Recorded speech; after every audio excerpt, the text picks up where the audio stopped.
টাকা জমানো ভালো, সেভিংস ভালো, তারপর ভবিষ্যতের কথা ভাবা ভালো, কিন্তু বর্তমানটাকে নষ্ট করে ভবিষ্যতের কথা ভাববো, সেটা তো উচিত নয়। প্রচুর মানুষ বলছে যে বাড়িতে একটা কাজের লোক রাখো, মায়ের বয়স হচ্ছে, আর কেন, কিসের জন্য? তাতে বাড়িতে যদি বাড়ির বউও থাকে তা সত্ত্বেও একটা করে কাজের লোক দরকার। বড় বড় অট্টালিকা, বড় বড় বিল্ডিং করলে হয় না, তাকে মেনটেন করার ব্যাপার আছে। সমস্ত জিনিস যেমন ইলেকট্রনিক্স জিনিসের যেমন সার্ভিসিংয়ের প্রয়োজন, একটা চিমনি বাড়িতে থাকলেও সার্ভিসিং করতে হয়, একটা বাড়িতে থাকলে অ্যাকোয়াগার্ড সেটাও সার্ভিসিং করতে হয়, একটা ফ্রিজ সেটাও বছরে একবার হলো বা 2 বছর অন্তর একবার করে সার্ভিসিং করাতে হয়। তো এই যে ব্যাপারগুলো, মানুষের জীবন, তাহলে বয়স হচ্ছে, আস্তে আস্তে শারীরিক ক্ষমতা কমতে থাকে, তারপর আবার যখন রোগ নারী চেপে ধরে সেগুলোর কথা তো না হয় বাদই দাও, তাই না? কিন্তু তবুও কোনো উন্নতি হচ্ছে না। বুঝতে পারছো কার কথা বলছি? মিত্তিরের কথা। ওয়েলকাম টু মিলিস ব্লগ বন্ধুরা, আশা করি তোমরা সবাই খুব ভালো আছো। হ্যাঁ, আমিও খুব ভালো আছি। ভিডিওটা দেখলাম, দেখো রোজের খাওয়া দাওয়া, বাড়ির 3 জন তাতেই হাঁপিয়ে যান মাসিমা। তারপরে বাড়িতে লোকজন আসা মানে বুঝতেই পারছো, বাড়িতে লোকজন এলেও তাকে দিয়ে তো আর মানুষ কাজকর্ম করাতে পারে না, তাহলে নিজেদেরকে খাটতে হয়। আজকে এই বয়সে দাঁড়িয়ে যে মানুষের সুগার প্রেশার, দেখো কার কৃপণতা ভালো কোন ক্ষেত্রে বলো তো? টাকা পয়সা জমাচ্ছে ঠিক আছে, কিন্তু যেখানে লাখ লাখ টাকায় ঘর বাড়ি সাজানো হচ্ছে, গড় অট্টালিকা হয়ে যাচ্ছে ঘর থেকে, তারপরে সমস্ত রকম কোনো দিক থেকে কোনো কিছু হচ্ছে না, বাড়িতে একটা কাজের লোক রাখতে এত কৃপণতা! আমি জন্মে এরকম পরিবার দেখিনি। একটা ছেলে, সে নিজে মায়ের হেল্প করে দিচ্ছে অথচ একটা কাজের লোক রাখছে না। কথায় বলে সন্তানরা, আচ্ছা মিত্তিরের সমস্ত পরামর্শকেই তো সাপোর্ট করে মিত্তিরের বাবা মা, মানে মাসিমা মেসোমশাই, তাহলে মিত্তির বাবা মার জন্য একটা কাজের লোক রাখতে পারছে না? নাকি ওদের বাড়িতে কেউ কাজ করতে চায় না? কাজ করতে গেলেও না আশেপাশের মানুষজন, মানে গ্রামের মধ্যে আশেপাশের লোকেদেরকে না দরকার লাগে। মানে ধরো গ্রামের মধ্যে তো পাশের গ্রামের লোক তো নিশ্চয়ই কাজ করতে, বাসন মাজতে, ঘর মুছতে আসবে না, গ্রামের মধ্যেকারই কাউকে একজনকে ধরতে হবে। যেমন আমাদের সব শহরাঞ্চলে আশেপাশে কিছুটা দূরে সাইকেল নিয়ে আসতে পারবে, বেশ কিছুটা দূরে 20-25 মিনিটের রাস্তা হেঁটে তো সে আমার বাড়ি বাসন মাজতে আর কাপড় কাচতে আসবে না, ঘর মুছতে আসবে না, খুব স্বাভাবিক ব্যাপার। তাহলে কি মিত্তিরদের বাড়িতে গ্রামের মানুষরা কেউ আসতে চায় না, কাজ করতে চায় না? মানে মিত্তিরের কার্পণতার জন্য? মানে হয়তো কোনো মানুষ খাটবে, তার পরিমাণ মতো টাকা পাবে না। কারণ যে পরিমাণে জিনিসটা আমরা দেখতে পাই, যে জিনিসগুলো, যেমন একটা জিনিস আমি বলছি তোমাদেরকে, তোমরা একটা জিনিস ভালো করে দেখবে, মানুষটা ঘর মুছছে এই বয়সে। আজকে ভিডিওতে দেখতে পেলাম ব্লগের মধ্যে ঘর মুছছেন, মাসিমা ঘর মুছছেন। এগুলো দেখলে খারাপ লাগে যে যার ছেলে, সে বউ বিক্রি করেই হোক আর যা বিক্রি করেই হোক না কেন, বা ব্লগিং দিয়েই হোক না কেন, টাকা তো ইনকামের তো শেষ নেই, প্রচুর টাকা ইনকাম করছে, সেই টাকাতে একটা কাজের লোক রাখতে পারছে না মায়ের মুখের দিকে তাকিয়ে, তাই তো? আচ্ছা তোমরা বলো যে এখনকার দিনের ছেলে মেয়েরা, আমরা এই যে ছেলে মেয়েদের মানুষ করছি, বা আমাদের জেনারেশনের কথা বলছি, বড় হয়েছি, আমরা কি সেই পরিমাণ খাটুনি খেটে বড় হয়েছি? যতই আমাদের কারুর গ্রামে বাড়ি হোক বা কারুর শহরাঞ্চলে বাড়ি হোক, কম বেশি গ্রামের ছেলে মেয়েদের হলেও বাবা মায়েরা পড়াশোনা করিয়েছে, কলেজ করিয়েছে, চাকরির পরীক্ষা দিয়েছি, চাকরির একটা কোর্সে ভর্তি হয়েছি, রান্নাবান্না করতে জানি, সবই জানতাম বিয়ের আগে, কিন্তু সেটা শখে, রেগুলার বেসিসে তো করতাম না, শিখে রেখেছি। হ্যাঁ, শিখে রাখতে হয়েছে, মায়ের হাতে হাতে কাজও সময় থাকতে করে দিয়েছি, যখন বাড়ি থেকেছি, চাকরি বাকরিও করেছি, সবই করেছি, কিন্তু শিখে রেখেছি, কিন্তু সেইভাবে তো কাজকর্ম করিনি।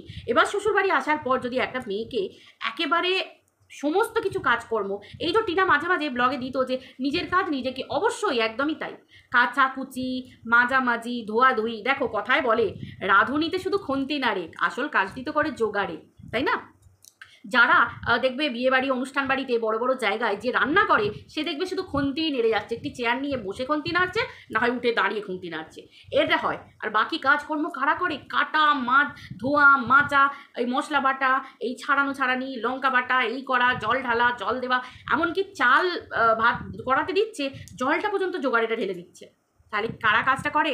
জোগাড়ে কাজ করে। আমরা টিনাকে দেখতাম তো যে কী পরিমাণ জোগাড়ে, মানে শাক কাটছে, ধোয়াধুয়ি করছে, মাছ বেছে দিচ্ছে, মাছ কেটে দিচ্ছে, মাসিমা দেখতাম বসে রান্না করতো। এটা উচিত, আমি বলছি না এটা কোনো ভুল কথা, এটা উচিত যে বাড়িতে বয়স্ক মানুষ, উনি তো তবু বসে রান্না করছেন, টিনা বাইরের কাজগুলো করছে, একটা বৌমার উচিত, আমি এটা কোনো ভুল বলছি না। কিন্তু এই যে টিনার নামে বদনাম হচ্ছে যে টিনা কিছুই করতো না, পায়ের উপর পা তুলে বসে থাকতো, আমরা ব্লগে কি দেখতে পেতাম না? আমরা কি ব্লগে দেখতে পেতাম না টিনা মাছ কাটা, মাছ ধোয়া, এই করা, ওই করা, টুকিটাকি নতুন নতুন রান্না বান্না করা, সেই সমস্ত অল্প বয়সী মেয়ে একটা নতুন রান্না বান্না, এইগুলো যেগুলো জানে, এইগুলো আবার যেগুলো মাসিমার কাছ থেকে শিখে নেওয়া, সেগুলো শিখে নিচ্ছে। আর আমরা তো দেখতাম কাঠের জলে রান্না করতো, আগেও তো কাঠের জালে করতো, এখনই তো দেখছি মাসিমা হালে এই গ্যাসে রান্না করা শুরু করেছেন, এত রোগ নারী সব সরিয়ে আসতে, ঘর পর হয়ে যেতে, এখন আর কাঠের জালে খুব একটা রান্না করেন না, তাও তো দেখেছি ছাদে কাঠের উনুনে, আঁচের উনুনে রান্না করতে। তো সেই ক্ষেত্রে তোমরা দেখে আমরা প্রত্যেকে জানি যে টিনা ব্লগিংয়ের জন্য কত খেটেছে। একটা ব্লগিংয়ের জন্য কন্ট্রোভার্সি ভিডিও দিই এই যে 15 মিনিট বক করতে হয়, মনে হয় যেন কত সময় চলে যাচ্ছে। আর একটা ব্লগিংয়ের পেছনে খাটাখাটি, ওই জন্য ভাই আমার দ্বারা ব্লগিং হবে না, সম্ভব হবে না ভাই, প্রচুর খাটুনি। তার জন্যই তো বলি এই কন্ট্রোভার্সি, তারপরে নোংরা ধরনের মানসিকতার কন্ট্রোভার্সি দেখার থেকে না, যে মানুষগুলো এত খেটে ব্লগিং দিচ্ছে তাদের ব্লগিং চ্যানেলে ভিউজ দেওয়া অনেক ভালো। আরে ভাই তাদের পরিশ্রম হয়। আর যারা নোংরা কন্ট্রোভার্সি করতে পারছে, নোংরা ভাষায় গাল দিয়ে, তাদের কি থাকে গো? তারা কি করতে পারছে? হোমেও লাগে না, তারা যজ্ঞেও লাগে না, কিছুতেই লাগে না। ওগুলো দেখা মানে মাথা খারাপ করা আর সমাজকে ধ্বংসের দিকে নিয়ে যাওয়া, আর কিচ্ছু না। আর নোংরাগুলোকে ভিউজ বাড়িয়ে নোংরাগুলো চ্যানেলকে ওপরে তোলা। তো যাই হোক, আসল কথা ফিরে আসি, যে বলা হচ্ছিল যে টিনা কাজ করে না, টিনা রানীর মতো থাকে, তাই তো? একটা ব্লগিং চ্যানেল সামলে একটা মেয়ে সংসারের কাজকর্ম, কাজের লোক তো নেই, তাহলে কাজগুলো তো তাদেরকেই করতে হচ্ছে। আজকে শরীর খারাপ করুক, একটা শরীরে কষ্ট হোক বা যাই হোক, নিজের কাজটা তো নিজেকেই করতে হবে। এবার দেখো, সমালোচনা করতে গেলে তো সমালোচনার ভিডিওর মধ্যে দিয়ে উত্তর বেরিয়ে আসে। মিত্তিরের ভিডিওর মধ্যেই আমরা শুনেছি, মিত্তির নিজে আঙুল তুলে কথা বলেছে যে বড়দের খাওয়া দাওয়ার আগেই, সবার খাওয়া দাওয়ার আগেই টিনার খাওয়া হয়ে যেত। তার মানে বুঝতে পারতে তো যে কিছু তো অবশ্যই, না হলে একটা পুরুষ কখনো আঙুল তুলে বলতে পারে তার বউ ঘরে খাবার দাবার আছে? কথাই বলে ছেলের বউয়েরা আসবে আমার ঘরের মেয়ের মতো, খাবে, ঘুরবে, আনন্দ করবে, বলবে যে এটা এনে দাও, ঘরভর্তি করে জিনিস থাকবে। এইগুলোই তো আমরা তো আমার শ্বশুরমশাই শাশুড়িমাকে এটাই বলতে শুনি, যে ঘরভর্তি জিনিস রাখা আছে, মাসকাবাড়ি বাবা যেটা খুশি নাও, খাও, যখন ইচ্ছা রান্না করো, যাই পারো যাই করো, ব্যাস আনন্দে থাকো। এই তো হচ্ছে মেন ব্যাপার। তো বাড়ির বইয়ের প্রতি এত গার্ড যে আগে খাওয়া যাবে না, পরে খাওয়া যাবে না, আগে খেয়ে নিত, এতটা খেয়ে নিত। ভাই আমার বাড়িতে যদি কিছু জিনিস থাকে আমি সবাইকে আগে দিই। এবার কখনো কোনো জিনিস হয়তো মনে হলো যে এই জিনিসটা খেয়ে নিলাম টপাক করে, তখন মনে পড়লি রি খাওয়া হয়ে গেলে কিছু হয়নি, ও মা আমি না খেয়ে নিয়েছি। তো খেয়েছো তো কী হয়েছে? বেশ করেছো, খেয়েছো তো কী হয়েছে? খাবে না তো কী হবে? ভালো হয়েছে। আর যদি ভালো লাগে বলবে, আবার বাবা এনে দেবে, আর না হলে বাবুকে বলবে, বাবু এনে দেবে, মানে আমার বরের কথা। তো স্বাভাবিক সংসার তো এইরকম ধরনেরই হওয়া উচিত, তাই না? একটা করে ছেলের বউ, সেগুলো নিয়েও যদি সংসার না হয় তাহলে আর কি হবে? কিছুই হবে না। আসলে কিছু গুরুজন মানুষদের না স্বভাব থাকে যে এক সাস ভি কাভি বহুতি, এই ব্যাপারটা মানুষ ভুলে যায়। এই মাসিমাকেই বলতে শুনেছি একটা সময়, মাসিমা বলেছেন যে তার সংসারের উপর তাকে কতটা সংসার থেকে, মানে যখন তার শাশুড়ি মা, শ্বশুরমশাই এবং তার পরিবারের লোকজন ছিলেন, তখন তিনি তার মেয়েকে পর্যন্ত নিজের কাছে রাখতে পারেননি। এত কাজের প্রেশার, এত সংসারে কাজের চাপ, মানে একটুও দেখা হতো না যে তার একটা সন্তান হয়েছে, ভালো খাবার দাবার পর্যন্ত উনি পেতেন না। তাহলে উনি যেগুলো না পাওয়া, উনি তো চাইবেন যে আমার ছেলের বউ পাওয়াতে ভরিয়ে দেবো, কোনো না পাওয়া যেন ওকে ছুঁতে না পারে। এই মনোভাবটা যদি প্রত্যেকটা শাশুড়ি মার ঘরে থাকে না, তাহলে দেখবে সংসারগুলো টিকে যাবে। কিন্তু এই ব্যাপারটা কি বলতো, এগুলো কাজ করে, এখনো পর্যন্ত কাজ করে। শুধু এই মাসিমার কথা ক্ষেত্রে আমি বলছি না, যে মাসিমার কি হয়েছে না হয়েছে সেটা তো আমি আর এখান থেকে বসে বুঝতে পারছি না, কিন্তু সমালোচনার প্রসঙ্গে এটা প্রত্যেক সমাজেই, প্রত্যেকটা বাঙালি বাড়িতেই ঘটনাগুলো কম বেশি হয়ে থাকে। সবার ক্ষেত্রে তো সমান কপাল থাকে না মেয়েদের, যে শ্বশুর শাশুড়ি মা এনারা কি করেন, একটা ছেলের উপর আধিপত্য তাদের থাকে। দেখো, এটা শাশুড়ি মায়েদের বুঝতে হবে যে আমার ছেলে আমার, ঠিক আছে, সে তো আমারই, একান্তই আমার সন্তান, আমি জন্ম দিয়েছি। কিন্তু আমার যখন বিয়ে হয়েছিল, আমাকে ভাবতে হবে যে আমার যখন বিয়ে হয়েছে তখন আমি যেমন চাইবো আমার স্বামী আমার কিছু পার্সোনাল মুভমেন্ট, আমার কিছু মুহূর্ত, আমাদের একান্ত ব্যক্তিগত সময়, কিছু জায়গায় অবশ্যই গুরুজন আছে, সমস্ত মানুষজন আছে, বা আমার বাবা মা আছে, আমার সন্তান আছে, সকলের প্রতি একটা দায়িত্ব আলাদা, কিন্তু একান্তই ব্যক্তিগত কিছু মুহূর্ত, একান্ত নিজস্ব বলেও মেয়েদের কিছু কথা থাকে। এইগুলো যদি প্রত্যেকটা পরিবারের শাশুড়ি মায়েরা বোঝেন, তাহলে না এই কলহ, বিবাদ, অশান্তি, এই জিনিসগুলো আসবে না। আর কিছু পুরুষ থাকে এই ব্যাপারগুলো ট্যাকেল করে চলতে পারে না। মা ভক্তি ভালো, মাকে সম্মান দেওয়া ভালো, প্রত্যেক ক্ষেত্রে ভালো, কিন্তু মা আর বউয়ের মধ্যে ব্যালেন্স করে চলা, ব্যালেন্সের কোনো প্রয়োজনই হয় না। ব্যাপারটা হচ্ছে সেই পুরুষদের বুঝতে হয় যারা এক ছেলের মা, তাদেরকে বুঝতে হয়, বা যারা এক মায়ের একটা মাত্র ছেলে, সেই ছেলেদেরকেও বুঝতে হয় যে মা আর বউ এই দুজনের দু রকম জায়গা, দুজনের জায়গা আলাদা, কেউ কারোর জায়গা কেড়ে নিতে পারে না। মায়ের জায়গা মা, সেটা বউ কোনোদিন কাটতে পারবে না। বইয়ের জায়গা বইয়ের সেই জায়গাটা, সেটা মাও কোনোদিন বইয়ের জায়গা কাটতে পারবে না। এই জিনিসগুলো না, এগুলো নিজেকে বুঝতে হয়, এবং পরিবারের প্রত্যেকটা মানুষকে সেই জিনিসটা বুঝিয়ে দিতে হয়। কারণ একটা মেয়ে সব কিছু ছেড়ে তার শ্বশুরবাড়িতে আসে তার স্বামীর মুখের দিকে তাকিয়ে, তারপর তাকে শ্বশুর শাশুড়ি, ননদ নন্দাই, যা বাসুর, প্রত্যেকটা সম্পর্ক থাকে। তো সেই ক্ষেত্রে একটা মেয়ে যখন ফেলে আসে, সেই মেয়েটার সমস্ত ব্যাপারকে রেসপেক্ট করা উচিত, সেই মেয়েটাকে ভালোবাসা দেওয়া উচিত। উল্টে তাকে সোশ্যাল মিডিয়ায় বদনাম করা, তাকে বিক্রি করা, তার ফল তো এই তো হচ্ছে। এগুলোই হবে, আর কিছু হবে না।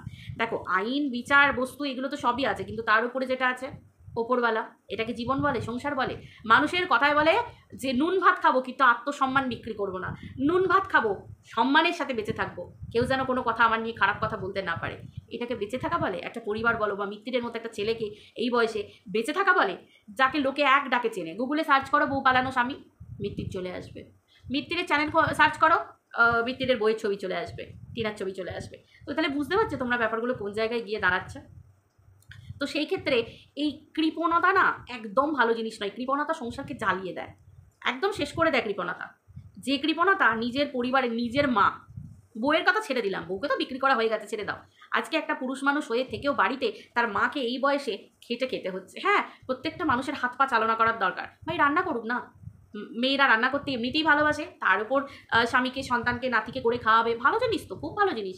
শরীর ভালো থাকবে, মন ভালো থাকবে, কাজের মধ্যে এনগেজ। কিন্তু তাই বলে বাসন ধোয়া, ঘর মোছা, তারপর আমরা তো বাস্তবটা দেখেই নিয়েছি, মিত্তিরের বাড়িতে মিত্তিরের সো কল্ড উপসা দিদিরা যখন ফিস্ট করতে যেত, আনন্দ ফুর্তি করে রান্না বান্না করে চলে আসতো, পরের দিন মাসিমা এরকম বাসন মাজছেন বসে বসে, সেই মূর্তিও আমরা দেখে নিয়েছি, সেই চেহারাও আমরা দেখে নিয়েছি। তাহলে বুঝতে পারছো তো বাস্তব কতটা নির্মম? বুঝতে পারছো?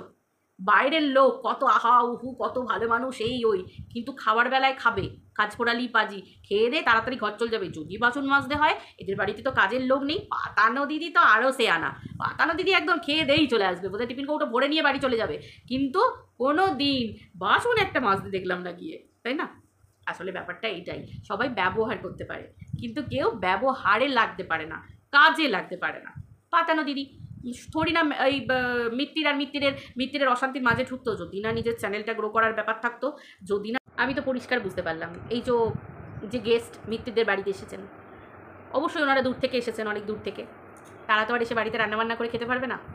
মাসিমা যে খুবই কষ্টের মধ্যে দিয়ে রান্না বান্না করছেন, মাসিমার মুখটা দেখে বোঝা যাচ্ছে উনি যে খুশি খুব একটা নন।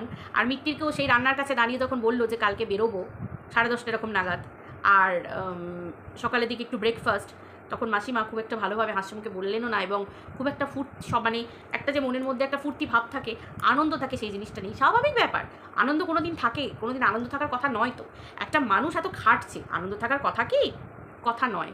কিন্তু এই যে ব্যাপার, কার্পণ্যতা এক একটা পরিবারে থাকে, এরকম কার্পণ্যতা হয়। মাসিমার কার্পণ্যতা যে মাসিমা কোনো মতে কাজের লোককে রাখবেন না, আর দ্বিতীয় হচ্ছে মিত্তিরের কার্পণ্যতা যে না যতদিন মাকে দিয়ে চলে যায়। কারণ আমরা তো লক্ষ্য করে দেখেছি কত মিস্ত্রির কাজ মিত্তিরের বাবা করেছে, মেসোমশাই, কত ভিউয়ার্সরা লিখেছে। আর সত্যি কথা বলতে কি, আমি জানতাম বলে সেই জন্য জানি যে উনি বাবা, কিন্তু আগে অনেক ভিউয়ার্সরাও বলেছেন যে ওটাকে মানে মেসোমশাইকে মানে কাজের মানুষ লোকের কথা পর্যন্ত ভেবে নিয়েছেন। স্বাভাবিক, আমরা যারা জানি না প্রথম যদি দেখি আমরা সেটাই ভাববো, কারণ মেসোমশাইয়ের এই বয়সে শরীরের যা অবস্থা, চেহারার যা অবস্থা, এখন তো তবু একটু ফিরেছে। কিছুদিন আগে পর্যন্ত যখন এই বাড়ির কাজ কর্ম চলছিল আর গরমকালটাতে ওনাকে দেখলে কী হারে বিধ্বস্ত লাগতো, তাই না? একটা পরিবারে আমাদের কোনো পরিবারই কেউ, গ্রামের লোকেরাও আজকাল আর একেবারে নিডি, খুব নিডি ছাড়া কেউ নিজের বাড়ির খড়ের চালটাও কেউ নিজে দেয় না, সেটাও বাইরের লোককে দিয়ে করায়, কারণ মানুষের শরীরে আর কুলোয় না। কিন্তু এই মিত্তির একটা বাড়ির ছেলে হয়ে তাকে আমি কোনোদিন ওই টবে মাটি দেওয়া, একটু জল দেওয়া, ওই রাজা রাজা টাইপের কাজগুলো, মিনিস্টারের মতো ওই কাজগুলো ছাড়া আমি মিত্তিরকে কোনোদিন একটা ভারী কাজ করতে দেখিনি, কোনোদিন দেখিনি। একটা মিস্ত্রির সঙ্গে থাকা, সমস্ত কাজকর্ম করা, ভাই পারে না বলে কোনো কাজ হয়? পুরুষ মানুষ সব কাজ শিখে নেয়, জুতো সেলাই থেকে চণ্ডীপাঠ যে কোনো মানুষ করতে পারে, একটা মহিলাও পারে, সেটা পুরুষ মানুষের কথা তো বাদই দাও। একটা মহিলারাও এখন ক্যাটারিং সামলাচ্ছে, ক্যাটারিংয়ে রান্না বান্না, জল একদম জোগাড় টোগাড় থেকে শুরু করে, সার্ভিং থেকে শুরু করে একেবারে সমস্ত কিছু কি করছে না, সব করছে। মহিলারা প্লেন চালাচ্ছে, আর সেখানে একটা পুরুষ মানুষ মেসোমশাইকে দিয়ে কাজ করাতো। তো কতটা যে কার্পণ্যতা একটা পরিবারকে দেখলে বুঝতে পারা যায়। আর এই কার্পণ্যতা দিয়ে কটা সংসার চলবে? নেক্সট যদি কোনো বউ আনে, আমি বলছি দীর্ঘ বছর পর, আর টিনার সঙ্গে ডিভোর্স হলো, আমি কথাই বলছি, আমি জানি না, কিন্তু তবুও সেই সময় যদি পরের বউ আসে, এখনকার জেনারেশনে যারা আবার পচের বিবিরা আসবেন, তারা পারবেন করতে এইসব ধরনের কাজ? কেউ করবে? তিল ওড়ানো, সর্ষে ওড়ানো, ধান ওড়ানো, কাঠের জালে রান্না করা, হ্যাঁ করবে। চ্যানেলের স্বার্থে ওই সব এরকম করে কেউ একজন ফু দিয়ে দিল, জাস্ট এরকম করে বসে বসে নাড়বে। বুঝতে পেরেছ? এটা বাস্তব, কিচ্ছু করার নেই, এটাই ঘটনা। তো কার্পণ্যতা যে প্রচণ্ড পরিমাণে সংসারটাকে শেষ করার জন্য একরকম দায়ী, সেটা প্রমাণ দেখলে বুঝতে পারা যায়, তাই তো? নাহলে কোনো পরিবারে খাওয়ার খোঁটা একটা মেয়েকে দেয় কেউ, বাড়ির মেয়েকে, তাই না? চলো বন্ধুরা, ভিডিওটা এই পর্যন্ত রাখছি, সবাই ভালো থেকো, আবার দেখা হচ্ছে পরের ভিডিওতে।